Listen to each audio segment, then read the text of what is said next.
Mas o fato dele não querer sair da escola não significa dizer que ele quer aprender ou quer ficar na sala de aula. Mas ele vem assistir nossa aula, de vez em quando. Certo? Então, eu acho que esse é um fato.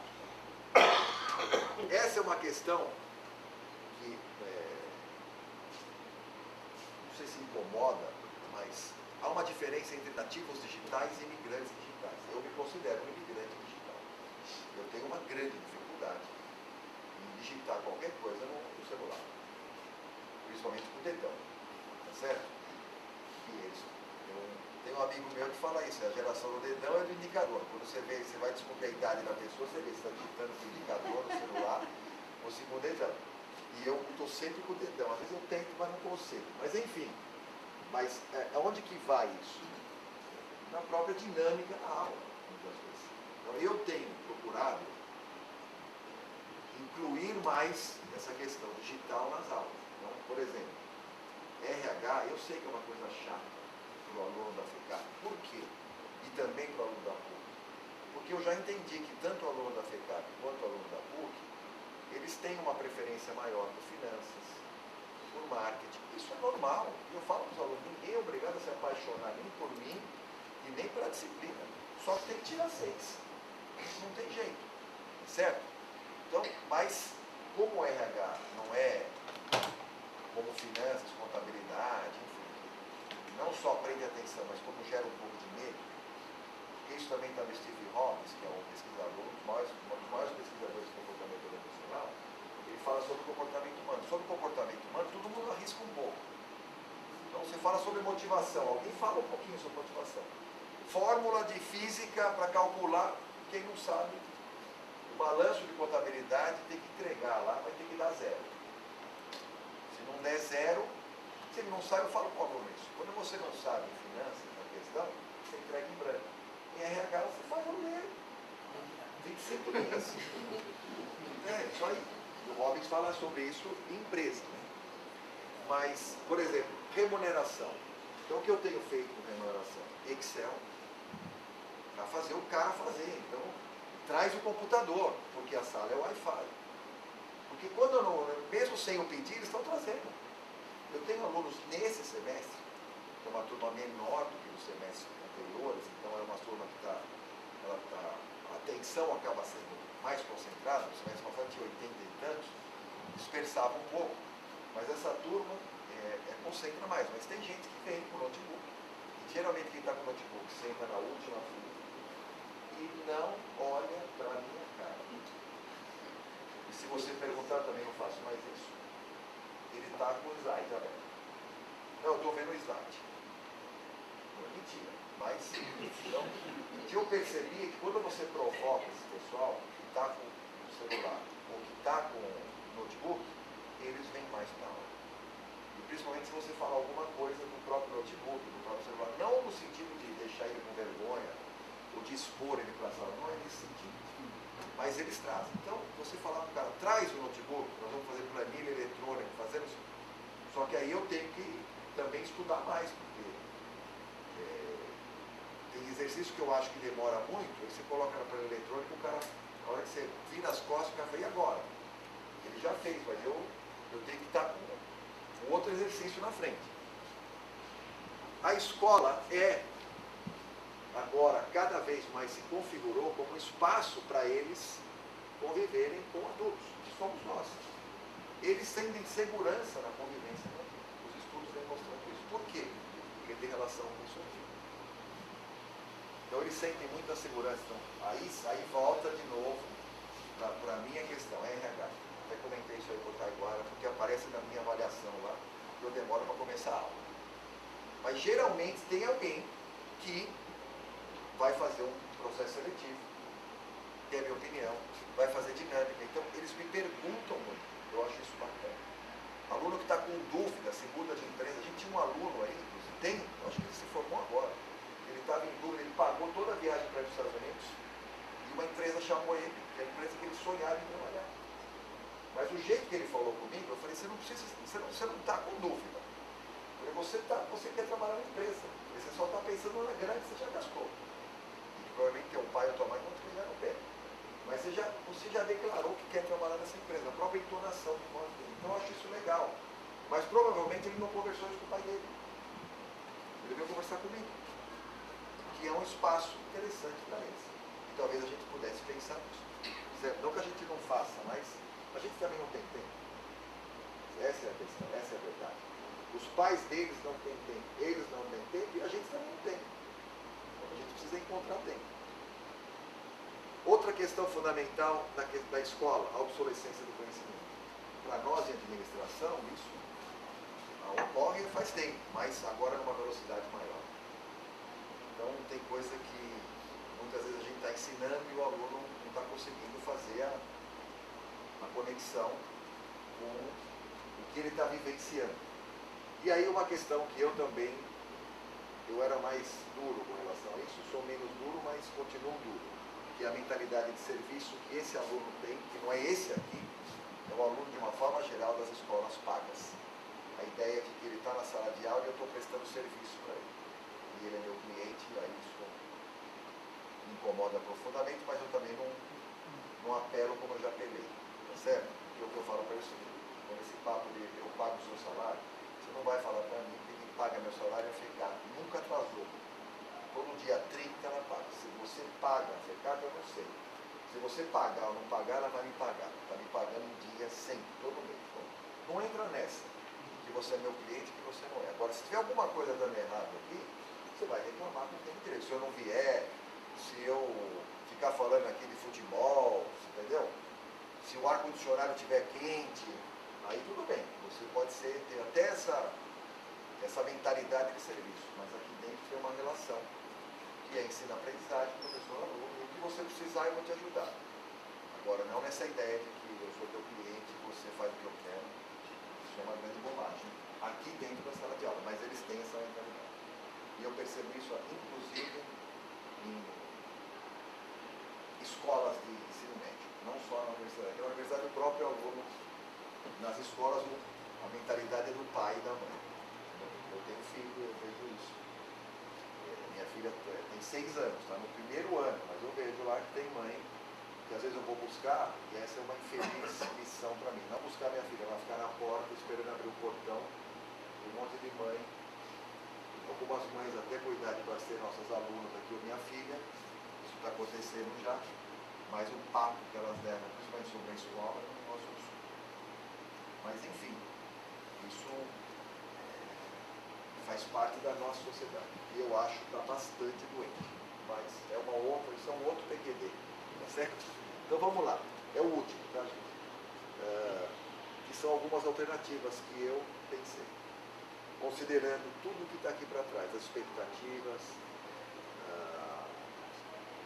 a motivação, as questões fundamentais que afetam a escola ou as gerações na escola. Porque uma coisa que a gente já sabe é que essa geração é diferente de outras gerações, como a minha geração foi diferente. Eu também, quando era aluno, eu ouvia a professora falar, no meu tempo o aluno lia mais. No meu tempo o aluno respeitava mais o professor. E eu acho que essa frase, para esses jovens, na escola, na família e na empresa, eu acho que eles entram em morte cerebral. Quando você fala, no meu tempo, vírgula, pronto, o cérebro dele morre na hora. Não escuta mais nada que vem depois. Porque incomoda. Quando você fala, no meu tempo, o aluno era... A gente tem que fazer alguma coisa para esse aluno ser... Não que ele tenha que ser como eu, ou como outras gerações. Mas também escutei muito isso. E eu também não li tanto assim quando eu era aluno.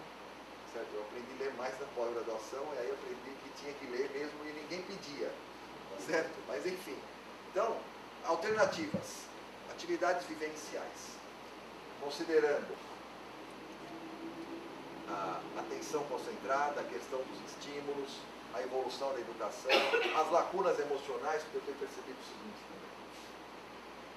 Quando você envolve o aluno em atividades, mesmo sem tecnologia, seja em grupos, onde eu fiz isso, que fazia parte do contexto também, mas agora eu tenho percebido mais, que ele se sente um pouco desafiado. Então, era uma atividade que ele faz a dele sozinho. Ele não sabe o que ele está fazendo a dele e depois vai ter que discutir a dele. E aí depois eu quero uma que é a do grupo. A classificação individual dele sobre um projeto, depois a classificação do grupo. Aí ele tem que discutir a dele. Só que quando fala em grupo, ele fala, oba, eu falo, peraí que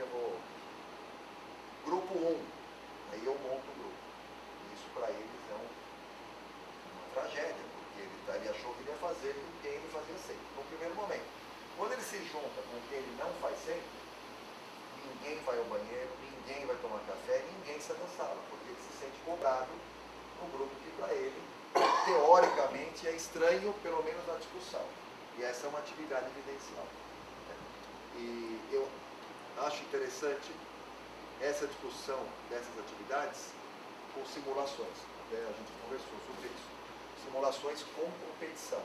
Não é competição de ninguém vai trazer arma de choque, né, aquela da Austrália, não é nada disso. Competição entre eles, isso estimula muito, eu tenho percebido isso. A integração dos gadgets. Eu pus gadgets porque isso não tem tradução. Que é o celular, que é o notebook, que é o tablet. A gente tem que integrar isso na sala, não proibir. Na minha concepção. Mas com limite. Não proíbo que entre no celular, mas eu não gosto que conversa no celular enquanto estou dando aula. Tá certo que é o limite. Mas tentar integrar isso. Fazer eles usarem o celular ou conectarem, porque aqui é o Wi-Fi. Entendeu? Conectar o celular, conectar o tablet, conectar o notebook e integrar isso na aula. Feedback constante, isso a FECAP já faz. Talvez a gente possa pensar ou repensar, mas das escolas que eu trabalhei, sem demagogia nenhuma, eu falo isso para o aluno, eu falo uma coisa que eu gosto muito da FECAP, é essa avaliação constante e a integração do período. Porque são várias notas, são várias oportunidades, depois tem prova substitutiva, tem reaval. Eu falo para o aluno, isso mantém o aluno estudando, de qualquer jeito, que seja do seu jeito, é certo que você estuda mal, estuda pouco, mas você mantém estudando o aluno. Eu prefiro do que você reprovar o aluno, ele vai fazer DP, porque DP é uma coisa que eu acho que tem pouca solução. Eu dou DP, sempre dei DP em várias escolas. Eu gosto do modelo da PUC, mas também tem dado um pouco de confusão, que é essa ideia de disciplina. Perdeu, se matricula na disciplina. A gente não tem sistema para isso, não tem cultura disso na realidade. Mas eu acho que quando você faz isso, com o modelo da universidade pública, a responsabilidade é do aluno. Se eu for EDP, o problema é seu. No nosso modelo, que é o modelo das escolas que eu sempre trabalhei, o aluno ficar EDP, o problema é nosso. Aí nós temos que arrumar a sala, nós temos que arrumar um horário, nós temos que arrumar um professor, nós temos que convencer o aluno que aquele horário é interessante, tem que pagar o professor. Aí o aluno fala, você deixa a gente EDP porque a escola ganha. Eu falo, você sabe quanto eu ganho? A minha hora-aula para dar aula para 80 é a mesma hora-aula para dar aula para 5. Você acha que a escola está ganhando ou está perdendo? Eu falo isso para os alunos, toda escola que eu trabalhei, DP dá prejuízo, não tem jeito. E você tem que resolver o problema do cara. Por isso que eu gosto desse sistema. O cara vai tendo chance. Ele vai ter chance até a reaval, ótimo. E aí ele vai tendo feedback. Essa é uma forma de feedback. NI, mais de uma NI, eu acho que isso, eu tenho testado isso e tem dado mais certo. O aluno se preocupa mais com essa questão de quanto que eu vou tirar, quanto que eu tirei, se o PDP compõe, não compõe. Agora, se o aluno gosta de vir aqui de sábado ou não, também é outro PQD, certo? Não é nessa discussão. Outra coisa que eu percebo, e é considerado característica da geração Y, mas eu tenho percebido isso entre os nossos alunos, que é o respeito pela competência. Embora pode ser, ou possa acontecer, de eles não respeitarem hierarquia na empresa, na família, na escola, eles respeitam quem tem competência. Quem tem conhecimento, eles respeitam. Então, fulano está em determinado cargo porque ele é competente para isso. O aluno respeita o aluno. O jovem respeita isso. Mostrar novidades e estabelecer relações. Eu acho que essa é uma grande dificuldade para nós, mas a gente precisa pensar nisso. Eu acho que a gente tem feito isso. A FECAP faz isso com essa questão do PDP, do livro. O livro é esse, o livro é um livro atual, o livro... Eu acho que isso mantém o aluno em movimento. Mas talvez pensar em como trazer mais, manter mais o aluno aqui, trazer mais o aluno aqui, sobretudo fora do horário. E pensar de forma universal, aí eu pus barra, preparar para as empresas, aí pensando especificamente em administração de empresas, embora isso também aconteça com outros cursos, mas eu vou falar do curso que eu tenho trabalhado há vários anos. Eu coloquei letra menorzinha, porque eu acho que esse aqui é o pensamento dos últimos anos, a gente está errado. Ficar preparando o aluno para a empresa. Porque Porque se a gente preparar o aluno para pensar de forma universal, ele vai estar preparado para trabalhar na empresa. Porque se a gente fica tentando só preparar ele para a empresa, ele sai daqui sem pensar. Ele sai daqui sem estabelecer relações, sem ampliar sua visão de mundo. Como eu disse a vocês, como eu não sou especialista nisso, eu sugeri aqui 2 obras que acabaram de sair. Uma delas é essa questão do paradigma da educação continuada, que discute muito essa questão, principalmente dos jovens, de se manterem atualizados, e isso tem sido cobrado, de se manter estudando, os desafios para as empresas, os desafios para as escolas, ou para os cursos livres de uma forma geral, e aqui, computadores em sala de aula. Métodos e usos do computador em sala de aula, que eu acho que não tem a ver com essa nossa discussão. Eu acabei correndo um pouco no final, porque da expressão. Obrigado, gente.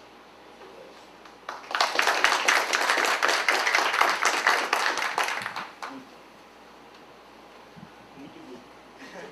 Mas não tenho nenhuma solução.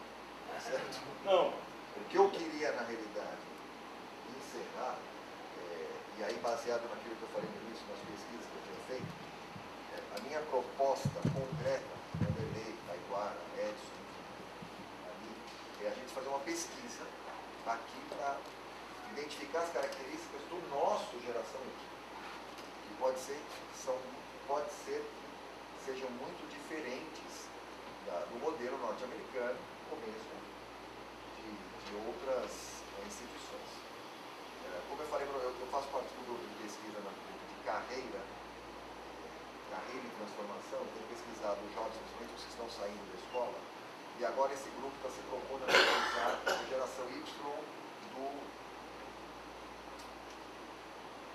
fugiu agora, como é que chama esse programa do governo, o financiamento, do ProUni. Geração Y do ProUni. Ele é diferente, pode ser que ele seja diferente, ele tenha características diferentes, expectativas diferentes do jovem que não é do ProUni, que vai lá na PUC, por exemplo, e paga R$1.700 por mês. E não leva R$1.700 para casa. Isso aí eu posso falar assim, e a PUC está discutindo isso. Por isso que eu estou falando abertamente. Porque eu também estou fazendo parte lá de um grupo de professores que está discutindo a grade curricular. Porque o aluno não está levando embora. Ele paga R$1.700, mas não é, a cesta dele não está cheia. Então tem um problema, dentre outros problemas, tem um problema que está lá. Mas a minha sugestão é essa, pesquisar o perfil da nossa geração. Talvez com os professores que se envolvem com metodologia, com estatística, enfim, eu gostaria de fazer parte disso. E a gente levantar esse perfil, porque eu acho que aí dá para trabalhar, e até publicar, a gente pode até publicar isso na revista da FECAP, que tenha foco nas expectativas, o que o nosso aluno está esperando. Porque de repente a gente está com um monte de proposta e o nosso aluno está olhando para o outro lado. Certo? Então, eu penso isso. Eu não sei se alguém quer perguntar alguma coisa, se dá tempo. O problema é só esse negócio de celular e notebook. Não, isso é complicado. Mas, professor, esse é o problema de todos nós. Não sei como resolver isso. Eu também não. É o que eu estou dizendo. Eu estou aceitando mais, né? Eu estou tentando integrar, de alguma forma, que seja o celular. Vamos lá, faz uma pesquisa, entendeu? Pesquisa para mim, o fulano já está, porque ele já está. Eu, por exemplo, eu não tenho Facebook, eu não tenho Orkut, eu não... E nem faz falta. Não, então, mas aí, às vezes, o aluno pergunta, entendeu? Você está no Facebook, você está no... Não estou, não tem. Eu estou aqui, né? Eu estou aqui. É isso aí. Pode falar. Mas muitas vezes ele se sente mais à vontade falando eletronicamente do que pessoalmente. Eu tenho um relato de alguns dias atrás, eu tenho uma turma matutiva, uma outra instituição, tem 25 alunos, e mais de 80% usa notebook. E aí, me incomoda como todo mundo. E aí eu fiz o seguinte, falei, cheguei na aula, falei, pessoal, hoje ninguém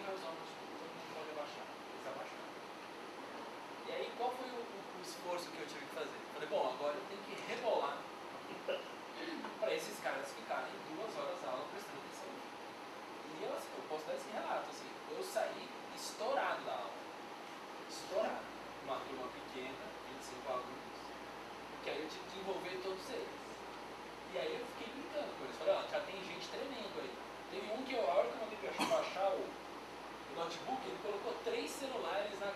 Eu falei, não, amigão, não vai, pode tirar, não vai. Então, assim, É difícil. é difícil. Mas é o que você testa. É. Você testa no ambiente. Uma coisa que eu tenho usado também é o seguinte, olha, eu estou dando aula aqui, não sei de tudo, então o pessoal que está com o notebook aí, eu vou pedir o favor do seguinte, entra aí no Google, entra nos normativos contábeis e confere se o que eu estou falando está certo ou está errado, se está faltando alguma coisa para falar. Então tem que estar envolvido com isso aí. Você falou do Google, eu tenho uma pesquisa recente agora nos Estados Unidos, que não sei quantos por cento, eu me lembro agora que você mas muitos jovens, bem jovens, né? Não é a geração Y, é a geração Z, bem jovens, abaixo de 10 anos, eles pararam de consultar os pais, porque eles consultam direto. Quando é que tem uma dúvida, é isso. E aí diminui, inclusive, essa interação e a necessidade de Outro relato conversar ótimo, com o pai. eu tenho um filho de 11 anos. E aí o castigo mais recente dele é o seguinte, ó, senta aí e fica 10 minutos sem fazer nada. É o castigo mais... O castigo. Ele não aguenta. Fica 10 minutinhos. Ele fica lá assim. É difícil. Não, tirar o computador, se tirar o game, É, isso 10 aí. minutos, você não vai fazer nada, cara. Você não conversa com ninguém, é 10 minutos. 10 minutos. Eles não aguentam. Uma eternidade. Eu queria que alguém pedisse para 10 minutos.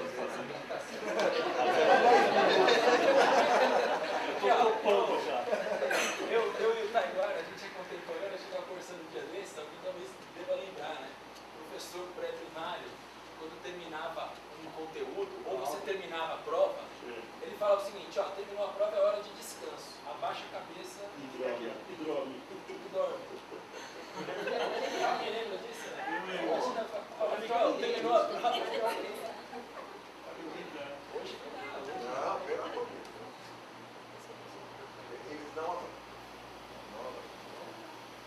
E eu acho que pensar, não é só a gente, né? Porque a gente também precisa cumprir normas. Nessa questão da carga horária mínima. Tem as comissões do MEC, tem um monte de coisa. celular você deveria proibir, né? Então, mas eu acho que o proibir o celular é arrumar confusão. Não, e também eles usam como calculador. Aí Então, não calculador, não só calculadora, como cola, mensagem. então, Também aí está proibido. na Eu sei, prova, tá, na eu vi na prova. reunião, tá no manual. Se pegar, não sei o que, mas eu acho que a nossa luta, eu sei que aqui não é diferente, em busca de novos alunos todo semestre, certo? Eu acho que a gente não deve ficar famoso também como uma instituição que expulsa aluno que usa celular. Eu acho que isso, em vez de atrair, vai afastar. A gente vai atrair gente mais velha, certo? Vai atrair. Porque uma outra proposta que vem se discutindo muito para o ensino médio, aí para o colégio, por exemplo, é criar ambientes para trazer o pai e a mãe. Entendeu? Eu acho que para o ensino superior, no nosso caso, funciona pouco. Entendeu? Tem gente que vai ficar envergonhada. Mesmo no ensino médio acontece isso nos Estados Unidos. Tem aluno que sente vergonha disso. Mas os colégios estão incentivando os pais a participarem mais. Porque o aluno está sentindo falta disso. E a escola também não está sabendo comunicar. Vai ser difícil. A minha filha tem 17 anos, ela não vai comigo no shopping. Vamos no shopping, filha? Imagina. Mas eu também não. Exatamente. Não, mas só para testar também. A gente acaba com, vou no shopping. Quer ir com a gente? Não vou sozinha, vou com meus amigos, não vão. É Vai mico. trazer pra Eu escola. tenho uma sobrinha de 17 também, tudo é mico. Não, Eu percebi. é verdade. Não, e para eles, que aí eu tenho um amigo que tem um filho que está com 15 e ele reclama que agora ele separou, aí piorou. E o filho está morando com ele. Não, mas nada ele está satisfeito, nada. Eu falei, ó, põe na sua cabeça o seguinte, não é ele, é a geração dele. Eles são entediados. Tudo que não é o mundo dele, dá tédio. Você vai querer pegar ele e levar numa festa com seus amigos, é um puta tédio. Levar na casa da avó dele para almoçar, sem internet, é tédio. Entendeu? Tem jeito. A palavra de ordem é tédio. Mas o problema desse tédio é justamente que ele vai aumentando essa máquina. Sim. Por quê? Porque eles não geram tédio. Mas, por outro lado, eles não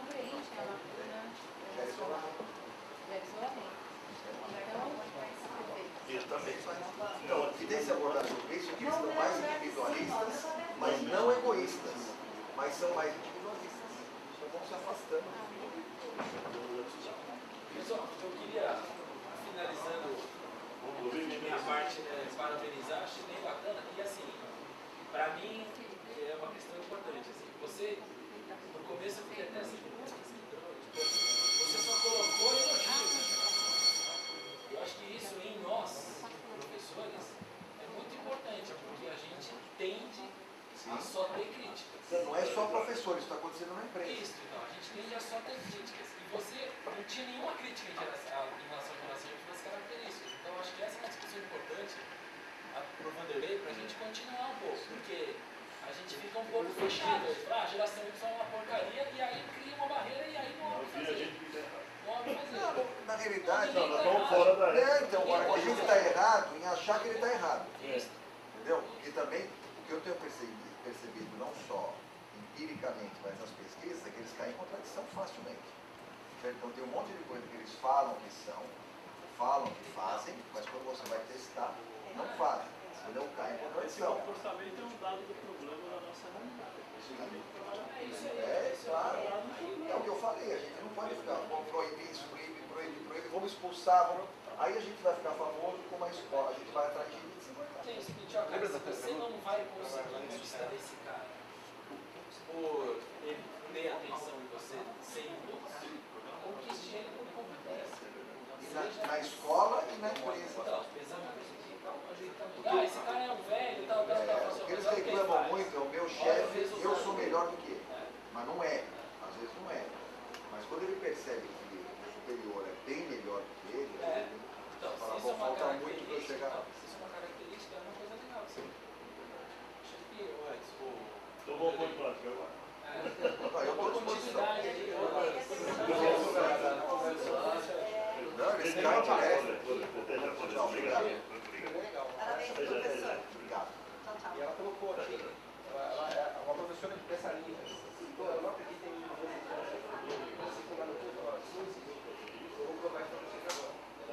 Experiência para tudo. Ela conseguiu, ela fez trabalho, chegou isso da geração. Então, vamos lá. Falo que as pessoas querem mudar de emprego toda hora.